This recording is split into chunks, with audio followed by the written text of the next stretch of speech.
Oh, people, my hair is ridiculous today. Just go with it, as I have been doing at school all day when all the kids have teased me.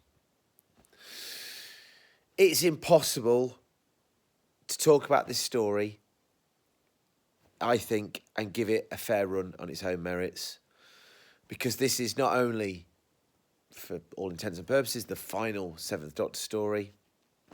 We wrap how the movie works into this, but also it's the final run of the classic series, isn't it? So, I mean, how can you even think about this story without it just being the most tragically sad thing going? And I know that now we've got New Who, and now we've got, a period of time. How long's New Who been on for now?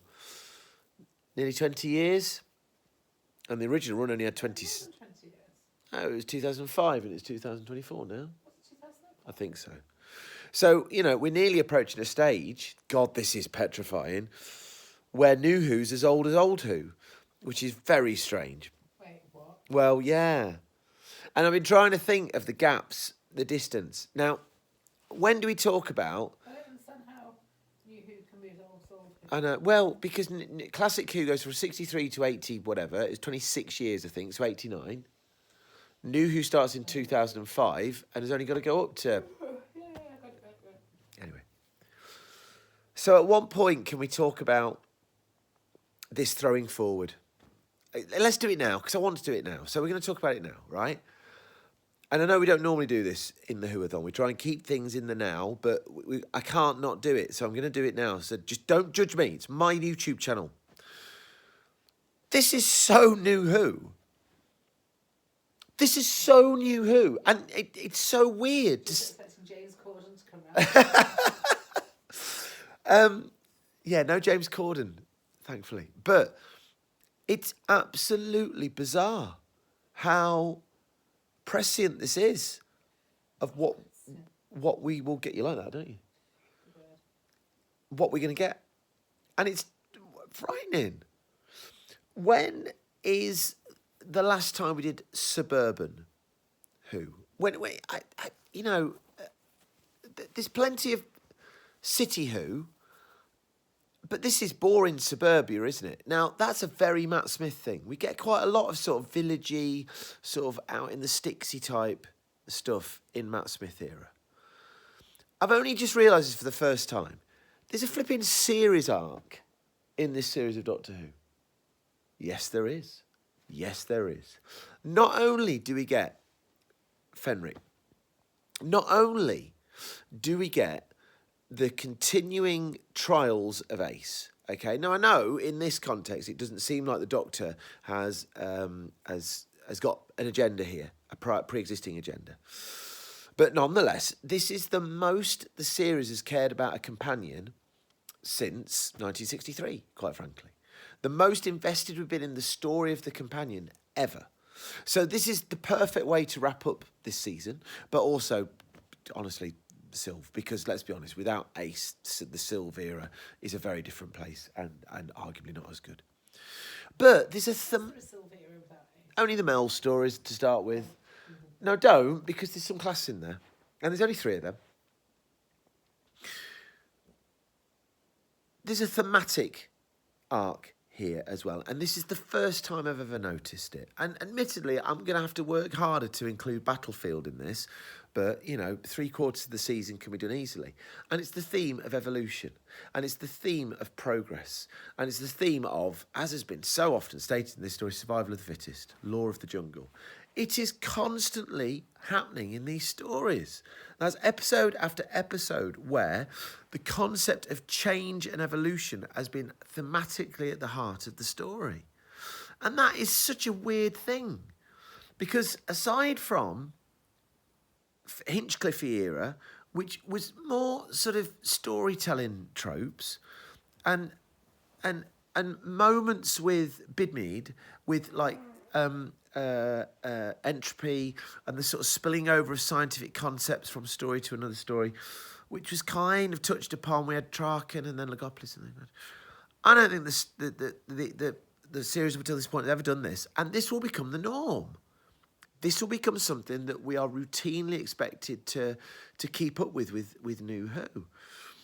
And I'm just stunned, absolutely stunned at just how forward-thinking this is. The dialogue as well. It's just so knowing and funny and sharp and doing, and this is a mark, I think, of brilliant writing. I wish that I had the inspiration within me to write, because as somebody who sits on the outside of it, when you see brilliant writing, it's a joy. What this does is continually forwards the plot, does character, jokes, all in one line. It's absolutely magnificent, and I flipping love that.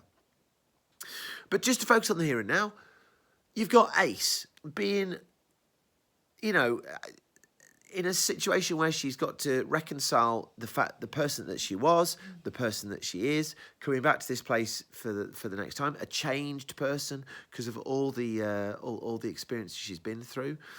I completely chime with the experience that she's having. I recently went back to Tamworth, where I grew up, where my formative Doctor Who's were held. Sharing your traumatic experience. Well, I mean, that's what it feels like. At least that's what it felt like to me, going back to Tamworth, bless. You know, my oldest mate Paul still lives in Tamworth, and, you know, fair play. But God, I couldn't live in Tamworth now. And that going back is just the weirdest experience. And then while Ace is leading the charge in terms of plot, the doctor's proud about trying to catch cats, which is just the most ludicrous thing, and it's so funny. It's genuinely funny. And then when he shouts, "Go away, dog, dog," it's really brilliant. But there's a growing sense of unease and tension, and there's a savagery, there's a good word to put here, in this mundanity. Mundanity? What's the word then? Mundanity. There's got to be a word. Look it up. Look it up. And the mundanity. Mundanity is definitely not a word. It is a word. Anyway, so you've got like the community centre. I've always found places like that a little bit weird, in which there's a self-defence guy. Mundanity, we'll have that then. Who goes to the point of like telling his charges to actually smack somebody else's head on the floor. That's not nice. That's not nice. Over-enthusiastic neighbourhood watch. Not good. These are all things that are not good. Sunday afternoons in pubs. I quite enjoyed Sunday afternoons in pubs, but I know the feeling. There's just a creeping sense of unease. God, the camera work as well. Oh, my word. I can't. I'm just too excited. When the cheetah person arrives, Lisa Berman, in her first Doctor Who role, I see you, Bernice Summerfield. But when the camera rises up and follows, what inventive camera work that is. And let's give a shout out to Rona Munro. It sounds wrong to say it now. But give a shout out that, because I tell you what, this is one of the most nuanced scripts Doctor Who's had up until this point. And it's a testament that she'll be the only, of course, classic Who writer who comes to write for New Who. And do you know, I can't even remember the episode that she writes after this. I can't wait to get to that again. So listen, 8.5 minutes. I'm so full of emotions about watching this story again. But just in the here and now, just ignoring all the stuff I said about New Who, what an intriguing, absolutely spectacular first episode of Doctor Who. And I've not even flipping mentioned the Master. My gosh, there we go.